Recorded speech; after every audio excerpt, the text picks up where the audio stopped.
gimana sih awalnya ikut MBKM PMM nih? Tanya-tanya di Telegram, di Instagram, gimana sih caranya lolos gitu. Iya.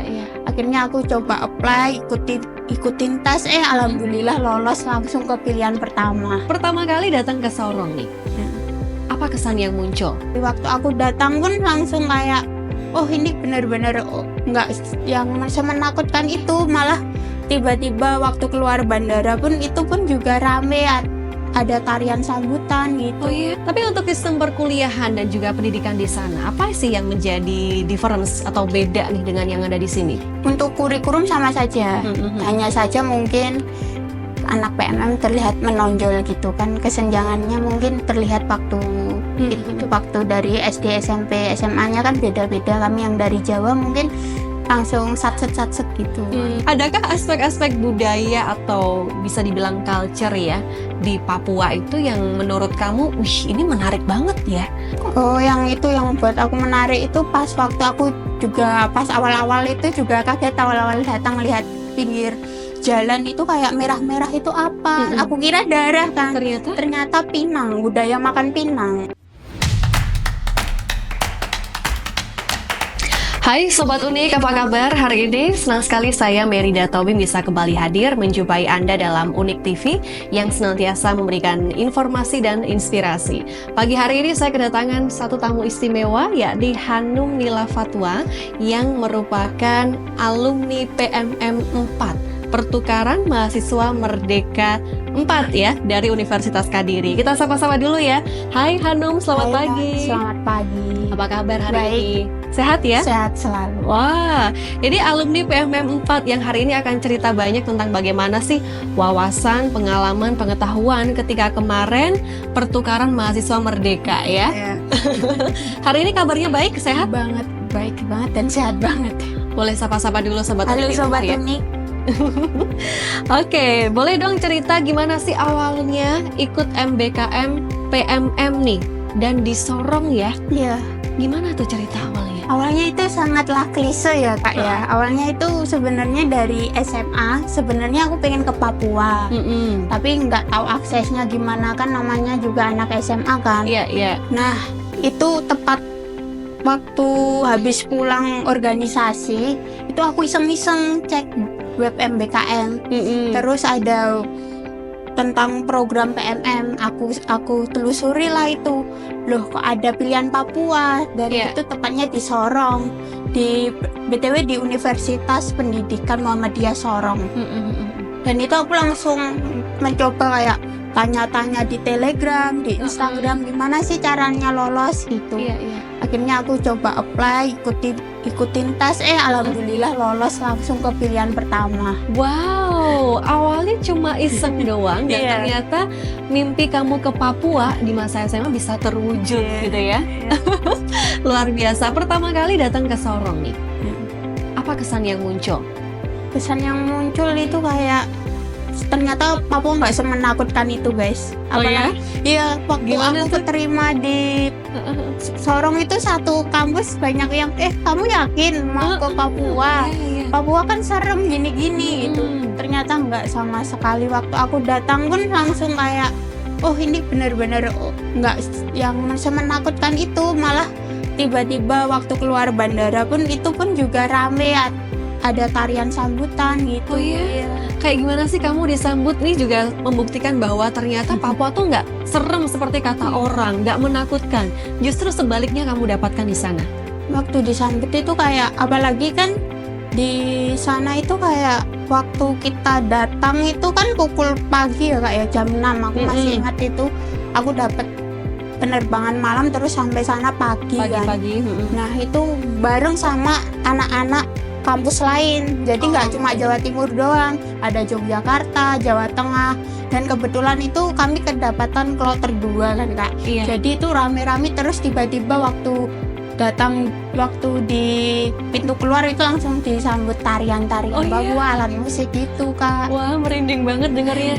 Jadi kamu disambut dengan begitu hangat ya di sana ya. Ketika di bandara gitu, udah disambut? Udah disambut Kak sama pihak sananya. Jadi nggak semenakutkan itu guys Papua.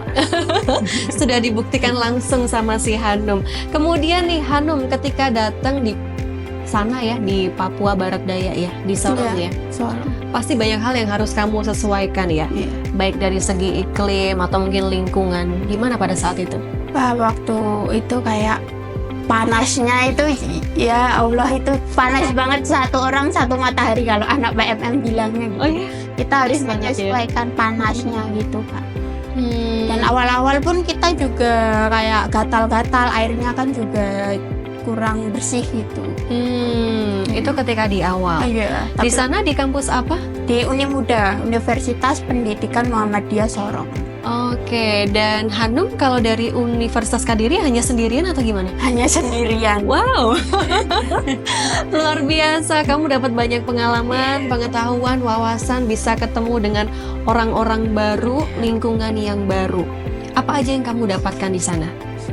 Jujur yang aku dapatkan itu waktu di asramanya ya, Kak ya. Itu kan ada 284 orang dari berbagai suku kan, Kak. Itu kayak awal-awal itu kayak bingung menyesuaikan. Kita kan dituntut untuk menjadi saudara seketika. Betul. Jadi awal-awal itu kayak yang terbiasa aku full bahasa Jawa sehari-hari itu kayak paling bahasa Indonesia di lingkungan kampus ataupun waktu kumpul organisasi aja ya. Tapi waktu bangun tidur pun udah dituntut bahasa Indonesia, itu awal-awal kagok sekali, kayak kaku gitu. Tapi lama-lama kayak terbiasa, malah ketularan logat-logat mereka, logat Padang, logat Batak gitu. Berarti kamu bisa ketemu dengan banyak orang dari berbagai suku ya di sana ya, 280 sekian mahasiswa tadi. Gimana cara kamu untuk beradaptasi dengan mereka? Untuk beradaptasi itu cukup sulit ya, apalagi aku sendiri. Awal-awalnya kayak iri gitu lihat teman-teman kayak sama kumpulnya sama teman sekampus mereka. Aku sendirian gitu kayak introvert parah dikiranya, padahal aku emang bingung kayak sendiri. Jadi mainnya pun kayak mau ajak siapa ya, terus akhirnya nggak mau ngeberaniin setiap habis isya gitu nongkrong di depan apartemen ngajak ngobrol mereka. Lama-lama akrab.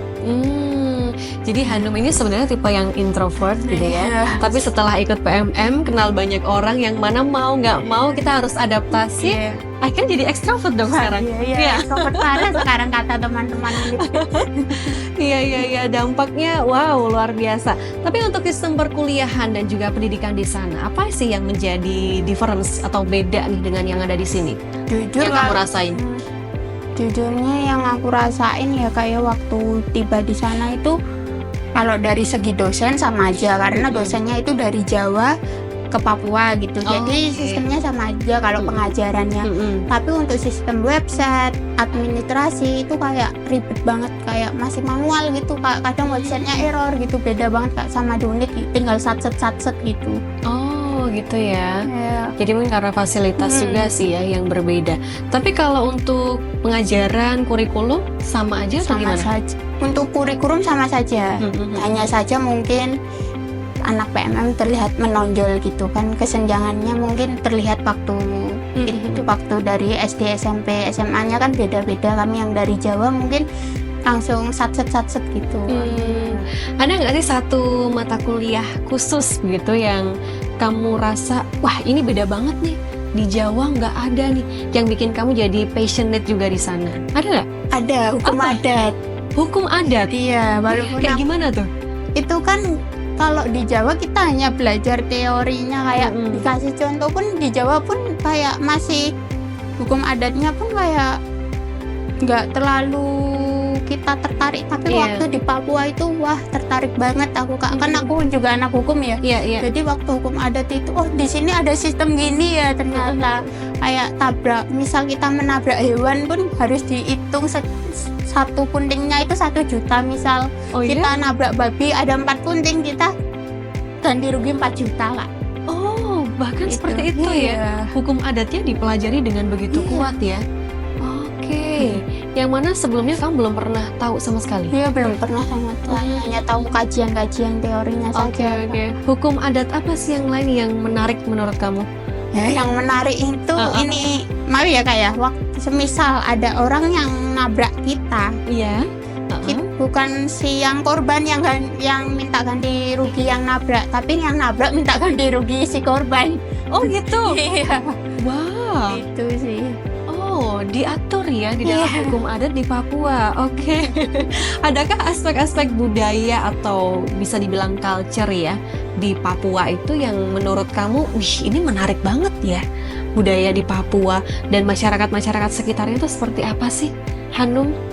Oh, yang itu yang buat aku menarik itu pas waktu aku juga pas awal-awal itu juga kaget awal-awal datang lihat pinggir jalan itu kayak merah-merah itu apa? Aku kira darah kan. Ternyata pinang, budaya makan pinang. Oh, Itu yang menarik. Di sana masih sangat kuat ya untuk Masih budaya kuat. makan pinang ya. Ya. Yang biasanya dilakukan oleh siapa? Biasanya anak muda warga lokal asli pun juga, anak muda tua juga. Kamu sempat tanya dan mencoba juga nggak? Aku sempet tanya dan mencoba. Oh ya? Ternyata emang nggak cocok di lidahku. Gimana? Fungsinya untuk apa sih pinang? Katanya baik untuk gigi sih kak. Oh, biar apa giginya Biar makin kuat gitu, nggak kropos. gitu. Ya. Oke. Jadi bahkan Hanum pun juga mencoba untuk mengunyah atau diapain sih? Mengkunyah, tapi nggak boleh sampai ketelan. Oke, yang biasanya dilakukan oleh beberapa wanita. Wanita, pace-pace, mama-mama di Papua gitu. Oh, pace-pace itu apa? Pace Istilah apa? itu bapak-bapak, pace-pace bapak-bapak, mama-mama buat ibu-ibu gitu. Oh, Oke. Berarti kemarin di Papua selama berapa bulan? 4 bulan. 4 bulan. Coba bahasa Papua. Sapa kita dengan bahasa Papua dulu ya. Kau apa kabar ya? Saya di sini bersama Mbak Mei. Oh, luar biasa. Wah, berasa kayak Papua banget loh sekarang logatnya. Oke. Tapi sebenarnya ada nggak sih suatu hal yang menjadi challenge gitu ya, atau tantangan terbesar kamu ketika di sana? Tantangan terbesarku di sana itu sewaktu kayak aku kan anaknya kayak kita kan di Jawa itu kayak kalem gitu ya, kayak walaupun marahnya orang Jawa itu ya udah gitu. Kalau di sana itu keras-keras kak, walaupun bukan orang Papua asli tapi udah membaur dengan adat Papua dan budayanya ya. Jadi itu kayak ngomong pelan pun kayak keras, awalnya kayak takut gitu, kayak dibentak, padahal enggak, mereka cuma bilangin aja jangan ke situ nanti gini, tapi dengan ada yang memberontak gitu kan kak. Jadi kayak aku awal-awal kayak apalagi sendiri dari kampus kayak mau kemana-mana kayak agak takut gitu. Oke, intonasinya tinggi. Iya. Kesannya marah padahal enggak. Padahal memang logatnya mereka seperti itu gitu ya. Ketika kamu menghadapi wah hal baru nih, aduh kok saya dibentak, apa sih respon yang kamu lakukan? Awalnya kayak takut gitu. Tapi aku kayak inget lagi kata temanku yang anak NTT yang kuliah di sini kan kak. Dia selalu kasih jangan takut ya Nung, kalau mereka ngomong emang gitu nadanya gitu. Aku selalu pegang omongan dia gitu. Oke, jadi kamu sudah dapat bekal dulu ya. Pasti di sana intonasinya tinggi, bukan marah tapi memang seperti itu habituasinya. Dari sekian lama 4 bulan ya Hanum di Papua ya, di Sorong ya, kira-kira pengalaman yang paling berkesan buat kamu tuh apa? Yang bisa kamu share buat teman-teman Sobat Unik? Sebenarnya ada 2 sih kak pengalaman berkesan itu. Waktu trip di Raja Ampat, sama kami ada kan di PMM itu ada kelompok kan kak. Ya kelompokku itu ngadain ngajar ke anak SD tanpa dana dari Kemendikbud. Jadi itu proker terbesar kami gitu. Oke. Kalian ngajar anak SD? Iya. Sebentar, kamu jalan-jalan ke Raja Ampat? Iya. Loh, ini dapat jalan-jalan juga? Iya, bonus trip kak. Serius? Iya, serius.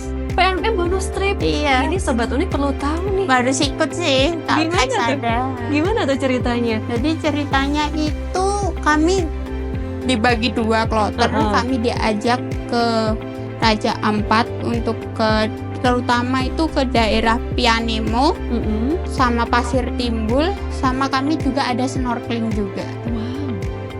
Dalam 1 hari itu. Oke, jadi kamu bisa trip juga ya di sana ya? Bukan cuma dapat banyak hal baru, kemudian pengetahuan, wawasan, teman, tapi juga pengalaman-pengalaman liburan yang tak terlupakan, ya kan?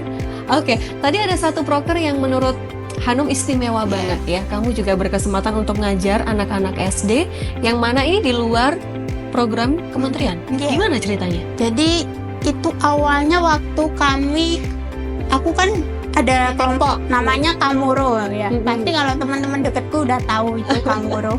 PM4 tahu pasti. Udah Kamuro. Nah, Kamuro itu kayak waktu itu dapat wejangan dari salah satu dosen di Uni Muda. Kalian udah berbuat apa di sini? Cuma hanya UMKM aja, memajukan UMKM dengan membeli. Kalian ada kontribusi apa buat anak-anak sini? Sejak saat itu kami tertampar semua itu, Kak. Di saat kelompok-kelompok lain ngadain kontribusi pakai dana kementerian, kami pun mikir kita harus galang dana, kita bikin kepanitiaan sendiri, kita ngajar di SD yuk gitu, di SD negeri sana. Langsung kita bentuk kepanitiaan dan aku kebagian sebagai humas. Dan itu harus cari donasi, bahkan sampai minta bantuan dosen-dosen unik juga. Makasih Bapak Ibu yang sudah aku repotin. Nah, dari situ kita ngajar, kita main gitu seharian penuh, dan kita juga ngobrol-ngobrol sama ibu guru sama bapak gurunya di sana juga. Gitu. Dan mereka di sana sangat menerima Hanum dan teman-teman dengan begitu hangat gitu ya. Termasuk nih hari ini Hanum pakai aksesoris yang saya yakin pasti dari Papua. Iya kan? Apa nih? Ini saya nggak dibawain. Ini apa nih? Ini ikat, Kak. Ini bisa fungsinya buat apa saja, bisa di kepala, bisa buat buat sabuk gitu. Ini aku waktu itu aku beli di itu Pasar Remu. Pasar terbesarnya di Sorong. Oke, wow. Hanum, di Sorong kamu dapat banyak sekali pengalaman pasti ya? Ya kan? Dan tentunya juga bisa mempengaruhi bagaimana cara pandang kamu tentang kehidupan. Apa sih yang kamu rasain? Yang aku rasain sih ternyata Indonesia luas, Kak. Indonesia luas. Apalagi waktu dari kecil kan kayak kita belajar di buku PPKN tentang Bhinneka Tunggal Ika kan, kayak suku ini, tapi kita nggak pernah terjun secara langsung. Waktu di Sorong itu alhamdulillahnya kayak aku dapat privilege untuk merasakan berbagai suku gitu. Apalagi Sorong itu kota transmigran, Kak. Jadi penduduknya itu nggak lokal saja, nggak Papua saja, tapi dari berbagai suku, yang mana itu kadang waktu kita main di alun-alun itu ada perkumpulan suku ini, suku ini. Jadi aku waktu main di alun-alun pun juga terkesan ada tarian ini gitu. Jadi bukan hanya tentang Papua aja yang kamu dapatkan di sana, dari berbagai suku juga. Apa sih yang bisa mengubah diri Hanum nih setelah pulang dari Papua? Kamu juga bisa melihat kekayaan Indonesia, keanekaragaman suku. Apa yang bisa mengubah diri kamu nih setelah pulang dari PMM ini? Menjadi lebih toleransi sih, Kak. Jadi lebih toleransi. Apalagi? Dan lebih kayak mencintai Indonesia, bahkan kayak wow, kayak seindah ini loh. Kita beruntung banget bisa lahir di negeri ini dengan berbagai macam bahasa budayanya gitu. Iya. Banyak hal baru yang Hanum dapatkan, dan sebenarnya bukan cuma Hanum loh yang berkesempatan. Sobat Unik pun yang lain juga bisa kan? Bisa sekali. Bisa banget. Apa dong yang harus mereka lakukan, Hanum, biar bisa ngerasain kayak Hanum ya? Bukan cuma dapat ilmu, dapat pengalaman, teman baru, tapi juga trip nih. Saya aja pengen ikut nih. Yang satu itu harus informatif. Apalagi kan di IG, sebenarnya kita beruntung banget kuliah di Unik karena udah disediain kayak informasinya di Instagram. Tapi hanya saja memang teman-teman ini kurang ngeh aja gitu. Padahal waktu aku keterima pun banyak yang nanya-nanya caranya gimana gitu. Padahal di IG Unik sudah diperjelas. Terus Bapak koordinatornya, Bapak Taufik yang koordinator PMM di sini pun juga sangatlah responsif gitu. Dan Bapak Priyo juga. Iya. Jadi kuncinya memang kembali ke kita sendiri ya. Kalau ada informasi kita harus update, dan kita juga harus gerak cepat gitu ya. Jangan cuma diam. Tapi dari masing-masing kita, bukan cuma Hanum, teman-teman juga berkesempatan untuk bisa menjadi seperti Hanum di PMM batch berikutnya, ya kan? Harus banyak lah, jangan satu orang. Betul. Apa sih harapan Hanum dengan adanya pertukaran program ini nih, PMM ini? Harapanku sih semakin untuk anak muda, PMM ini sangat impactful banget, Kak. Karena kayak kita dituntut menjadi saudara, kita dituntut mencintai benar-benar, kita dikasih tamparan, oh ini loh Indonesia yang keanekaragamannya, kita harus adaptasi juga dengan berbagai bahasa, logat mereka, adat mereka yang mereka bawa di asrama atau di tempat yang mereka tuju gitu sih. Oke, itu ya berbagai keistimewaan yang Hanum rasakan. Hanum, terakhir, benefit-benefit yang kamu dapatkan begitu ya, yang begitu berharga, bahkan tidak bisa dibayar dengan uang, tidak bisa dibeli dengan uang nih, pengalaman ketika PMM di Sorong, Papua. Apa saja? Jelaskan pada Sobat Unik supaya mereka juga bisa menjadi seperti Hanum nih. Benefitnya apa ya? Jujur sangatlah bagus banget ikut PMM guys, karena apa, dari tiket pesawat, apapun biaya kita perjalanan pun ditanggung Kemendikbud gitu kan. Terus kita cuma tinggal bawa baju doang, terus bawa baju doang, terus pulang-pulang dapat pengalaman, itu juga seru banget. Terus dapat teman yang mana dengan keanekaragamannya bahkan bisa jadi saudara. Aku pun di sana juga kayak punya kakak gitu, kayak oh Hanum di sini loh, Hanum ini loh udah makan belum gitu. Iya. Kayak tiba-tiba benar-benar kayak seerat itu gitu. Makanya keluarganya ya. Terus selain itu kita juga dapat pengalaman hidup yang 180 derajat berbanding terbalik dengan di Kediri gitu. Pokoknya banyak banget sih Kak. Banyak banget ya. Sih. Harus banget ya, teman-teman ya. Karena sayang kalau tidak. Oke, Hanum, ketika suatu saat nanti kamu juga punya kesempatan untuk bisa kembali ke Sorong, gimana? Yes or no? Yes lah. Yes banget. Yes, banget. Oke, satu kalimat terakhir untuk teman-teman supaya bisa juga join di PMM dan merasakan apa yang Hanum rasakan, silahkan. Buat teman-teman Sobat Unik, jangan lupa untuk mencoba hal baru, jangan takut, jangan dengerin omongan orang-orang tentang A atau B. Kalau kita nggak jalanin itu kan kita nggak akan tahu, jadi lakuin aja selagi benar. Seperti ikut PMM, awalnya juga aku ikut PMM di Papua pun banyak yang meragukan apa bisa sampai kelar, nanti tiba-tiba pulang, ternyata aku bisa nyelesain dan bawa pengalaman yang banyak banget, dan Papua tidak semenakutkan itu. Dan Sorong pun nyaman kotanya, nggak seperti apa yang orang-orang bilang katanya ini itu gitu sih. Intinya jangan dengerin kata orang lain, tapi ikuti tekad hatimu. Oke, nice, thank you. Jangan ikuti apa kata orang, tapi ikuti apa kata hati kamu. Itu ya yang bisa kita petik dari Hanum tadi, mahasiswa pertukaran mahasiswa merdeka ya, atau PMM alumni 4 nih ya. Oke, terima kasih Hanum sudah sharing untuk Sobat Unik di rumah. Semoga kawan-kawan juga bisa menyusul seperti Hanum, ikut di PMM batch berikutnya ya. Thank you ya Hanum sudah sharing. Baik, kawan-kawan Sobat Unik, saya Mei pamit undur diri. Sampai jumpa di podcast Unik TV berikutnya. Thank you. Universitas Kadiri, via Entrepreneur University.